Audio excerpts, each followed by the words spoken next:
Episodes of Horror with Donna and Eric. I'm Donna, And I'm Eric.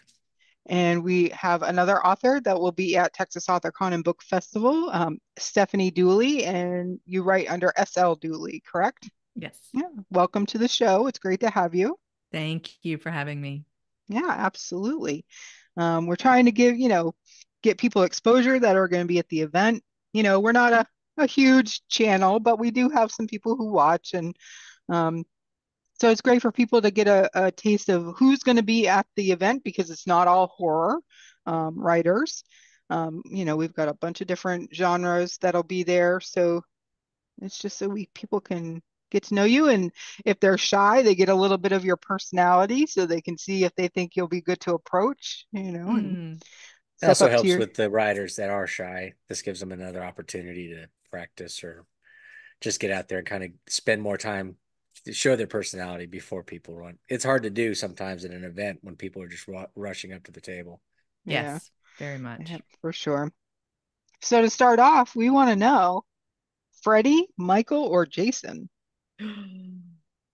I have to. Oh, that's so hard, Freddie, Michael, Jason. Oh, they're so good. I think I'm gonna have to say Freddie, just because that one, for some reason, I don't know if it was like the time frame in my life or whatever, terrified me the worst. So, Oh, like, okay. talk about like actual nightmares. Yeah, that one definitely. And did its job. Yep, yep, The for first Exactly. one. sure. So yeah. What was Yeah. the Yeah. first one you saw? Actually, I think I saw Friday the 13th was probably one of the first horror movies that I can ever remember seeing. Nightmare on Elm Street definitely came later in kind of my preteen But time. you saw the first one. You saw them in order, or did you Oh just yeah. happen to see? Okay. No, Yeah, because no. that first one is actually it's not funny. It's all scary. Hmm. Hmm. Wes Craven he didn't have him be a smart alecky sarcastic character really. He No. might have had a couple lines or something, but really that first one is just It absolutely terrifying. it So is terrifying. Even now with how far we've come with horror and special effects and everything is still just really dark and very scary. yeah, he did an amazing job as Hmm. Freddy Krueger to really make you uncomfortable through the whole thing. So Exactly. Yep. Now, one of me and Eric's favorite nightmares is number three. What do you think of that one? Have you seen that one? Dream Warriors? Dream Warriors. I'm sure that I have. I can't say that there's I mean I know that I have, but I can't think of anything that's the from one with it all the specific. kids in the mental hospital, and each one has a different. Oh my gosh. Yeah. Wow. Okay. See, now I'm gonna have to go back and watch every single one of them again. Right. Really, you can watch one and three. I mean, I understand a lot of people, there are people that really like four, and I think it's a decent one. But Hmm. that's when he really starts to lean into the comedy side of Freddy Hmm. Krueger Mhm. and it's filmed like a MTV video almost. And that's when they started actually using music video directors to keep the attention of the audience and stuff. Hmm. But Hmm. yeah, no, one and three I think are probably the best two in the series. Yeah, yeah, I would agree. I would agree because just like with any follow-up, the second movie of just about any series struggles, I think, because Mhm. it's trying to keep up with that first one, and then kind of comes into their own after Yeah. that, Or you it know. makes the mistake of trying to be too different because that the second Mm, Nightmare on Elm Street, they try to bring Freddy into the real world. hmm. And a lot of people were like, they didn't get why would you even do that? So, Yeah. Yeah. and you see that a lot too, where somebody tries to be a little too different and they don't Mm, understand. And that's the genius of part three is that they understood what made part one so good, but they hmm. also incorporated their own style when they wrote and directed it. So you Hmm. start to see the humor come through too. So Hmm. Hmm. Yeah. Gosh, that takes me back for sure. yeah. Now, vampires or werewolves? Vampires. Yeah, and it's always been Dracula is all the way. Yeah, yeah, for sure. Now, are you into the pretty boy Lestat looking vampires or the Nosferatu creature Yeah, looking I like vampires? yeah, I prefer the creature. Yeah, the save the pretty boys for the other stuff, but when it's Dracula, I don't know. I like Yeah. it to be just creepy, Monstrous, yeah. monstrous for sure. Yeah. Yeah, it's fine if they're pretty boys initially, but when they go to do the act, they need to be horrific and horrifying and Heck all yeah. that stuff. Yeah. That's right. That's right. Yep, I agree completely. yeah, great. Now, what was your favorite scary movie as a kid? And is it still the same today? Yeah. Okay. So favorite scary movie as a kid. Because, I had to, like, scary movies weren't allowed in my household. So, it was always like, which ones could I jump on HBO and see? So it's like whatever was playing at that moment. But I mean, for sure, the Friday the 13th were absolutely Halloween. Okay, so I have a weird one on the Halloween front. I think it was the third one with the masks. Season of Yeah. the Witch. Yeah. My gosh, Yep. that one literally I mean, I haven't seen it since it like literally came out and I was a kid. I've never seen it again because it literally scarred me. It was so disturbing. But like when you like scary movies, it's like that's part of why you watch them because they're Right. Right. Right. disturbing. Yeah, it's So actually my favorite one. is I like it Yeah. yeah. okay? Yep. Okay, yeah. Mine too. Is it okay? Well, I'm so glad to hear that because I mean that's the one that like takes me back and like really like one of those that just made me uncomfortable and just was disturbing on so many levels. So yeah, I It would say brings you that right one. into that, childhood. I don't want to say trauma, but you're terrified of this and maybe you shouldn't have been watching it. Maybe you were too young, it's Exactly. Well, and yeah, the ending, I think the ending was just so it was so it's such a hopeless like, you like it to just kind of finish up, and it just didn't feel Yeah. like it just left it out there. And so you didn't get closure in it, I guess is, kind of how I felt about it. So I don't remember if you said my the scariest. That must have been it. That's what came to mind. yeah. I mean, you seem like you have very vivid memories of it and you hadn't seen it since you were a child. So, Never since. yeah, it definitely made an impression on you, that's for sure. Yeah, for sure, for sure. Do you have a favorite horror book, novel? You know, well, okay. So going like I read Stephen King like I was like I just consumed everything he wrote. Until I became a little like I just wanted his style of writing. I wanted to be scared. So Cujo, Christine, they're nothing like the movies or whatever. I mean, the books Hmm. were truly scary. Where you'd have to just well, at least for me, I just have to put them down for a little while because I would literally be that scared. But then, because he's a horror writer, the my favorite book that he's ever written is The Talisman, which isn't technically I mean it almost gets more into the fantastical realm, which I think is partly what inspired my writing. But it's still kept into that vein of horror that he just doesn't leave, right? He stays in that lane no matter what he's writing. Maybe just because that's the style that he writes. So, I would say that those were the ones that I read. There was one by Dean Koontz, and it was another dog one. No, Nathaniel. Nathaniel, by Dean Koontz was again one of those that I just remember. Just the cover of it like creeps me out. Just remembering how scary that book was. So all about like something in the barn, So very Great. traditional.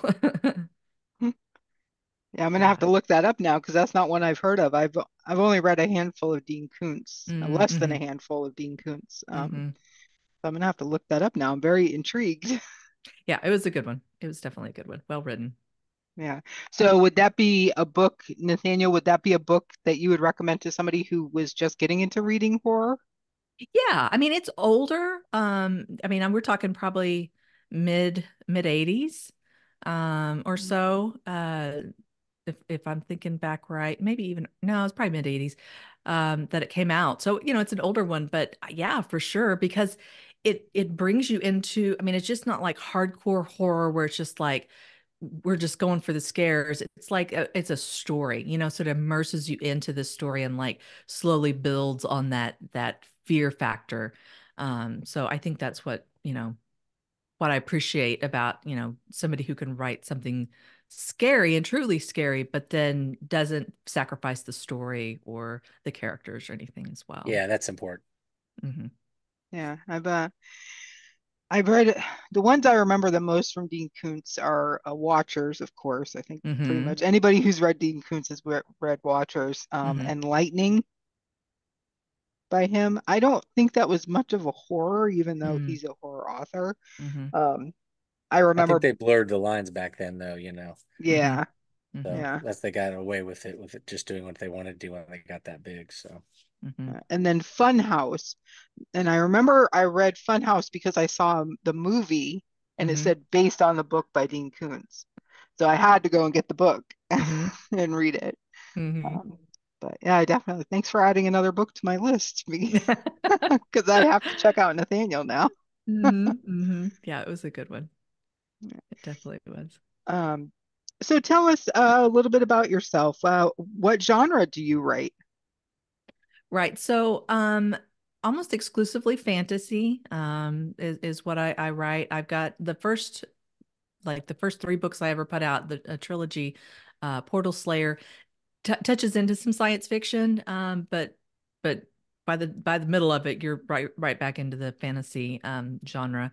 And then I did actually write a horror short story for the Autumn Tales anthology, Pumpkin Slice Nightmares. Um, cool. Yeah, I yeah, have yeah. your some Oh, covers from here. I yeah, was yeah. gonna ask you about that because I'm like, oh, that does not look like the other two. I know, right? I like to dabble in a lot of different things. So yeah, the anthology was a blast to work on. A lot of really good authors. Some just, like I said, going for the scares, just hardcore. Um, uh, very like I would say, I don't know if this makes sense, but like very bright horror, like just Hmm. very, does that, yeah. Where it's just kind of in your face, but not in a dark sort of way. It's just very visceral, very character driven. Mine again tends to be more in the, it's a steampunk fantasy, but then delves into a little bit more darker themes. So uh yeah, that one was a lot of fun. But yeah, the Summertime Circus and Cold Moon Carnival are very high fantasy elves. Well, think the way I described it is think Cirque du Soleil with elves. Oh, So okay. yeah, lots of fun, lots of, magic and things like that. But the second one, the Cold Moon Carnival, again takes a little bit of a darker turn, and I really I loved the way that story came together. It finished up Summertime Circus in terms of anything that you might have been left wondering, and finished, I feel like, with a lot of power. So yeah. Nice. Now you I'm not going to say dabbled, but that's kind of the word that comes to mind with Mhm. horror writing for Autumn Tales. Mhm. Do you think you'd ever write a horror novel or at I some point? I have a feeling it is in my future, only because it's so in my blood. I mean, because just if I'm going to watch a movie, it's going to be a horror movie, 9 times out of 10. Those are the books that I reach for. I love writing fantasy, reading Tolkien and Lewis and all of the, I can remember books that when I was younger, I can't think, Inkspell, I think Hmm. is the, yeah. So those kinds of books that like really sparked that imagination part of me. But then I think I always come back to like just the raw scare that horror brings, that I think heightens that emotional response to a story, that I don't think other genres can necessarily compete with. So yeah, the long answer to that is I'm quite sure. And in fact, I'm sure there'll be this was Autumn Tales 2. I'm pretty sure there'll be an Autumn Tales 3, so I hope to write for that one as well. Oh, So, nice. Yeah, yeah. and I love the covers for Summertime Circus and Cold Moon Carnival. Those are beautiful Yeah, they're covers. striking. Yeah. Yes, they knocked it out of the park without a doubt. Just I think any good cover artist will take the story and represent it, and maybe even like she represented it extremely well. I mean, it took all the elements, the magical elements, but then the mysterious elements, all of that. And then with the Cold Moon Carnival, I definitely feel like you get that darker feel, a little bit grittier uh, Yeah. topic. Yeah, no, this is just a random question just because I'm curious. Um, Now, the person who did your covers, did they Mhm. actually read the books before designing the cover, or did you just give them, this is what I'm looking for? Um, Uh, the publisher dealt primarily with them. Oh, So I okay. didn't have a lot of like direct input. So usually it's based on like a 3-page synopsis or so. So Hmm. they get a real good sense of the book, but then he usually translates what, the his reading to what he wants to see on the front cover. So Oh, that's interesting. yeah. All Do you right. have a preference in the fantasy that you write, or like a Uh, subgenre or anything like that, or are you just kind of all over the place? Right. Well, I think my heart is for Portal Fantasy, because I love, and that's one of the things that I've tended to. One of my very favorite authors is Ted Decker, and he wrote a Portal trilogy, the Circle series, and I think that was one of the ones that really inspired my Portal Slayer books. But I like starting us out in our world, like you could just be every day, and I think that helps tie the person reading to the character a little Hmm. bit more than if you're dealing with high fantasy and you're with dragons and all that kind of stuff from the get-go. It's like, okay, to me it's more immersive, and then we actually get into the world, the fantasy world, and wherever that might be. But I have a heart for the traditional. I mean, who doesn't like a good dragon story, or unicorns and fairies? I don't know. That always Sure. intrigues me as well. Yeah. Yeah. Now, how many books have you written total? Well, Right. So I've got five. Let's see, one, two, three, four, five, and two. No, one anthology, another one on the way. I'm writing for another anthology, and then I have three more planned for this year. Another one coming out in April. The next three are going back to the Portal Slayer story world, and so I'm Hmm. going back to the Portal fantasy genre. Um, it'll take some of the same characters, and then we're dropping them into a completely different world, which it's been a lot of fun. And ironically enough, the name of it is Haunted. So if you can imagine, like, paranormal fantasy, I guess is the Hmm. best way to describe these. But we definitely get into that fantasy world and other types of things. But I definitely wanted to make this one have that feel of, I don't know, like downright horror, but at least a good suspenseful, like not sure what's going on kind of thing, until you actually get into the story world. So those are, and I'm going to do soft launches for those, and then in Halloween of this year, all three of them should be out, and I think I'm going to do a big show for that. Cool. nice. Yeah. That's pretty good. Yeah. Um, Now tell us about your writing environment. Do you listen to music when you write, or are you a silence person like me? I know I'm always fascinated with those that need that, like, no nothing else in their space, no noise. I have to have something occupying, I guess, whatever part of the brain is listening at the moment. And it's changed. It used to be, I really enjoyed putting together like playlists or something that brought me into that story. But I do find that can be as distracting as anything else. So, usually it's just like a lo-fi or just something kind of white noise in the background, just to kind of, I think there's just this part of my brain that needs to be occupied at that level. Yeah, I get that. Yeah. Yeah, I'm a silence. Like I said, I have to have complete nothing, nothing going Nothing. on.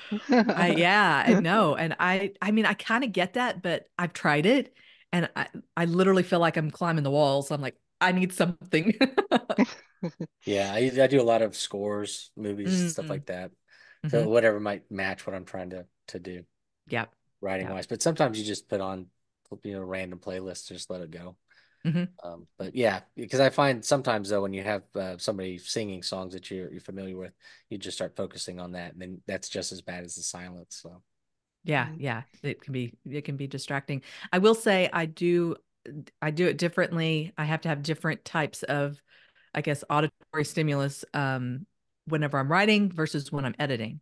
So like when I'm writing, I do tend to, like, I want something that's kind of like spurring that creativity of where whatever story I'm in or whatever world I'm in. But for like almost exclusively with editing, I want something that's like no brainer. I don't want to have to think about it. I don't want it to intrude, because I hate editing. The editing is not my Yeah. fun I don't think world. anybody likes editing. Well, there are though, and I think There are a there's few some. psychopaths out there I that was like going to it. say there are some strange people out there. Yeah. No, I have it I have to have it read to me. So when I edit, I have the story itself playing Mm. because my brain fills it in if I don't. Mhm. Yeah, so I have to hear when I'm missing words or letters that I thought I put in the page and stuff. So if I have anything Gotcha. else going, I'll miss it again. So Right. I actually have Hmm. to have that one thing. So yeah, no, I despise editing. But you got to get it there so you can get it to the editor, so at least it doesn't look terrible. So Yeah. Exactly. Yeah. No, Yeah. they don't think, oh, this person is an idiot. yeah, yeah. Now, when you're writing, is it mostly in your office there, or can you? I mean, I know you said you need to have something auditory going on. Can you sit at a Starbucks and write, or are you just exclusively, I need to be in my space? You know, I would say almost like probably 80% is done here. Just because it's familiar, everything is at my fingertips. I don't have to like get somewhere and be like, ah, crap, I needed this notebook or I needed to look this up or whatever. But at the same time, I find that if I spend too much time here, I stagnate. Like it's just too familiar. So I'll get these sparks of um you know, just this imagination going. Like I have a room upstairs, just our media room that we did completely steampunk. And so like when I need like something completely different, I don't need to go to a Starbucks or I just go to that room and it has such a different vibe. It's perfect for the times where I need it a little bit different. And then like several of my books take place in like on the beach or near water or whatever. So if I can get someplace, who doesn't want to write on the beach, right? I was going to So say that would be lovely to just yeah, sit in next to the ocean on a chair and type away and heck yeah, you yeah. know I lived imagine in the just the the waves. Now that's a sound I could get behind while I hmm write. Is the sound of the absolutely. waves and the birds, flying overhead and chirping. Yes, I could totally absolutely. write in that kind of an environment. Yeah, it doesn't have to be entirely silent then. Yeah, Yeah, as those long are as there's some like no screaming people, I'll write, right. I could do that. Yeah. But yeah, someone I know, they write on their phone at work, and it's like Oh, I'm like, I don't know how you can do that. no, I admire it though. I mean, I think Yeah. for, those who dictate, and I would like to get a little more adept at dictating. I know I could get more words on a page and get more done, if I could get comfortable doing that. And sometimes when I have like long car rides or things like that, I have done, where I'm literally driving and dictating the story, and it's different. I mean, but it's highly effective, and you get further along, especially when you've got a lot going on and you need to you've got deadlines, and I Yeah. have to hit those Yeah. deadlines. Yeah, I've always thought about dictation because I find myself, and I don't know if it's the same for you, but I find myself when I write, it's not always what's in my head. Hmm. But if I were to speak it, I could get exactly what I'm thinking out. Does that make sense? 100%. Hmm. Yeah. You know? Yep. I So I've agree, always, especially dialogue. I mean, which I guess, maybe that's kind of obvious because you are speaking it. So if I do some sort of banter or that, so that's what I'll say if I'm like, okay, I know I'm going to be in the car or I'm going to be in a place where I'm going to need to dictate. I'll say, certain scenes that I think will be the best, um, whether it be dialogue or something that I feel like I can speak because it's still not 100% comfortable for me. I still feel awkward. Fair. Yeah. now when you're writing, are you start to finish? Because you just said you'd save certain scenes. So you start at the beginning and you write all the way to the end, or are you like, okay, I'm going to write the first three chapters, but I know, later on in the book there's going to be this fight. So I'm going to write that fight. Mhm. Is that how you write, or are you just a start to finish type of person? Well, I do like to get from the beginning to the end only because what I've done, what I had, the mistake that I've made, trying to get certain things like perfect. By the time I get to the end, I'll end up cutting some of that wonderful scene that I thought had to be in there. But once I figured out what the end was going to be or how it worked out, not so much, right? So then you Hmm. wasted a lot of time. So I think of myself more as like a sedimentary writer, where I write from beginning to end, and most of that is plot driven. Like I need to just hammer out. I mean, I work off of an outline, general outline. A lot changes along the way, but I get like that first like solid layer down. And then I come in later, and that's where I kind of add more like character depth. I really explore who they are, but I know the setting they're in. I know what they're going to be doing. It's just who are they when they're put in those positions, and that's where the dialogue will literally, start to come off the page a bit. And then the next layer might be a little more on visceral, like this, what are they seeing? What are they hearing? What are they feeling? So I can get all the that next layer. Somebody called it window dressing. I loved that. So it's your setting, but it's Right. the extra, it's the window dressing of your setting. So that may come later. Yeah. So it just happens in layers for me. Interesting. Yeah. Yeah, I don't write. I'm a start to finish, Mm. I just Hmm. had this thought. I'm like, I'm sure there's somebody out there that writes like that, thinking, oh, 6 chapters down the road, there's going to be this scene, so I'm going to write that. Um, and then they go back and start where they left off. I think that Mm. would be totally chaotic. I don't think I could I write think like that. Annenbach writes that way. Oh, really? We'll He have also to writes ask on a him. he also writes on a phone too. So, Oh, yeah. We'll but have he to might ask. be the yeah. Yeah, I'll have to ask him when we do his interview. So you touched on it briefly. What is your most current release that you've had? So that would be Cold Moon Carnival just came out on Leap Day, actually. Oh, okay. So that one's brand is bright, shiny new. Sweet. Yeah. And so that's been my Now, is that the latest end release. of that series, or Yeah, it's so is just a it two book? duology. Hmm. Okay. Yep. And so you're big into fantasy. So, I mean, obviously, when you start fantasy, everybody thinks, well, I have to have 3 books. And then, so do you prefer that? Do you prefer the three? Do you like the two, one, or do you like to do like maybe Jordan, where you have like 14, 15 books for your series? So my thought being, so the Summertime Circus and Cold Moon Carnival were really actually Summertime Circus. The title like popped into my mind years ago. I had Mhm. no idea what I would do with it. I just loved it. Just rolled off the tongue. To me, it was just this beautiful title, and I suck at titles. I mean, I'm the worst. I I'm mean, with you. Me too. yes. Me Yeah. too. Uh-huh. Hmm. So it's like one of those things where I was like, I've got a working title up until the day it has to go to print, Hmm. or at least go to the cover art because or else, I've done it to where I've had, vote on the title. So someone, trying to, get help for my readers or even my kids. In fact, Portal Slayer, my son he was the titler for that one. So Oh, cool. That's yeah, cool. very cool. Yeah. So he helped me out there. But so the question was, oh, how many do I like to put out? So with the Portal Slayer, they're done in trilogies, but it's all part of the same story world. So the first trilogy is kind of its own, it can Hmm. stand on its own. Second, same, but then they have kind of these crossovers. Kind of So like Dragonlance. yeah, there you go. So yeah, so you don't have to read all Hmm. three to get it, but then you get that depth Right. of like that backstory and everything. So interestingly, on Cold Moon Carnival, well, both the duology, I did a D&D campaign, and actually we recorded it, produced it, Twisted Tabletop produced it. It was the first D&D campaign I'd ever been in, so it was That's cool. very intimidating, Yeah, I can see. especially with it being recorded and Hmm. and cut and lighting. I mean, the whole thing was just done really, really well. And it's just a 3-part campaign. But I love those kinds of like crossovers and playing with different mediums to kind of bring the story to life.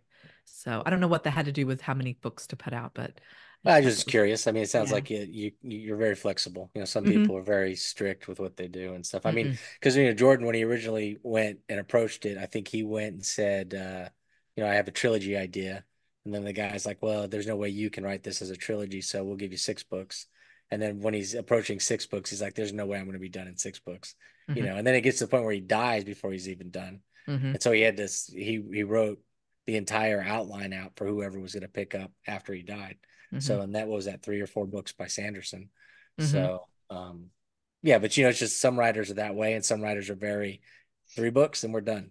And I'll go to the next thing, totally different world, 3 books and I'm done, that kind of thing. I was just curious how you approached it. Yeah, and I think that would be hard to do too. I mean, like you said, everybody does it differently. Portal Slayer actually started as one book. I really that I just had enough I felt like I had enough content to fill one book, and I don't know, like 90,000 words in, and I'm like, I'm not even close to an ending here. Like not even close. So that's when I was like, okay, like you said, it's almost an expectation in fantasy to have those trilogies. So I thought, well, let's break it up into three, and that's where that was born. And from that point, it seemed more natural to have just trilogies take over from there. And it makes sense. I mean, it's Hmm. the way it is with fantasy. Everybody's Yep. used to it. Nobody's gonna be offended. In fact, Right. sometimes I feel like people get offended if you don't have the 3 books because they're so used to, set in their ways Yeah. with it. Where's the next one? Yeah. Yeah. So, but it's, in horror, sometimes if we start doing a long series, people get frustrated because they don't even want to look at your series because they want to make sure it's over before it's done. I wasn't Yeah, sure if you had some of the same issues. Yeah. Yeah. that's very true, Eric. In horror, I'm more apt to read, just like a single sequel to a book, a horror book, than I am to read like I think the first ever trilogy I read in horror was The Howling. We read the first three for the show.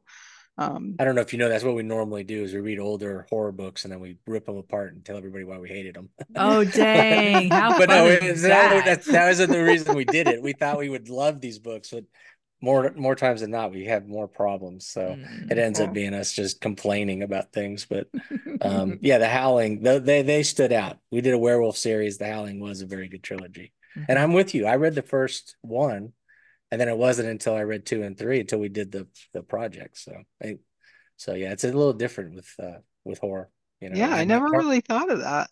Although I think whose book is it? Meryl's series, Wicked Awake? That's a yeah, but he's got trilogy. like 5 or 6. 5 or 6 of those, yeah. Yeah, when it's all said and done, it'll continue. So it's one of those Yeah, weird things. You either have one or you better have a bunch with yeah. horror. Right. Yeah. And Yeah. I kind of like the idea of, hey, I've got 3 and this is its thing. And if I add more to it, then there are companion books or whatever like fantasy Hmm. does. I like that idea too. So Hmm. Yeah, Yeah. for sure. For And sure. now I'm starting to like rack my brain and think of all the horror trilogies, and I can only think of two other authors that have like more than one book. Damian Lee and Justin Boot. They both have zombie mhm. trilogies. So, And the and Neil monster books. and monster books, yeah. And I got Down Int- Texas, but it's not traditional because they're all short yeah, ebooks and stuff. yeah, it's definitely not a traditional series. Um, Interesting. All right. So besides coming to Texas Author Con and Book Festival, where can people buy your books? Well, easiest place is Amazon. So, and if you just go to my author page, SL Dooley, on Amazon, you can find all the books that I have there. My website, you can get signed copies, which is always nice, and always nice to go direct. Hmm. It's good to Yep. support authors that way. And then Anatolian Press, LLC, they did the duology, the Cold Moon's Carnival and Summertime Circus. So they have them on their website. So yeah, lots of different ways to find me. Yeah, And we'll have all Great. the links below so everybody can just click on it and go find your stuff. Yep. sweet. Nice. Yeah, awesome. Well, thank you so much for joining us. It's been a pleasure getting to know you. Besides having Stephanie's links down below to her books, we'll also have a link to the Eventbrite so you can pick up your ticket for the event. And we will see you in July. See you Take it then. easy.